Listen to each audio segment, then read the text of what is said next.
بسم الله الرحمن الرحيم.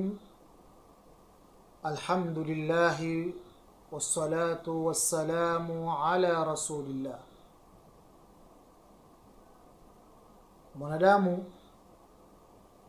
yataka awe ni mwenye kutafakari,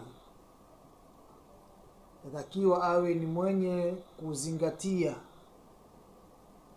na kitu gani ambacho kwamba atakiwa awe ni mwenye kukizingatia ni kujua na kuelewa kuwa ameacha athari gani, ameacha utajo gani ambao zama atakapo kuondoka katika dunia kama hii, atakapo kulekea kwa Mwenyezi Mungu Subhanahu wa Ta'ala, kuwa kuna kitu ambacho kwamba amekiacha kiwe ni athari kwa wanadamu.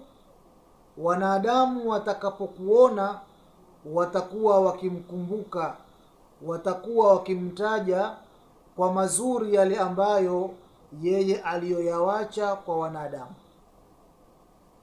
kwa sababu ima utaondoka katika hii dunia utawacha utajo uliokuwa mwema, uliokuwa mzuri, ama utaondoka katika hii dunia utaacha utajo uliokuwa mbaya, utajo wenye kutukanika, utajo ambao kwamba si mzuri.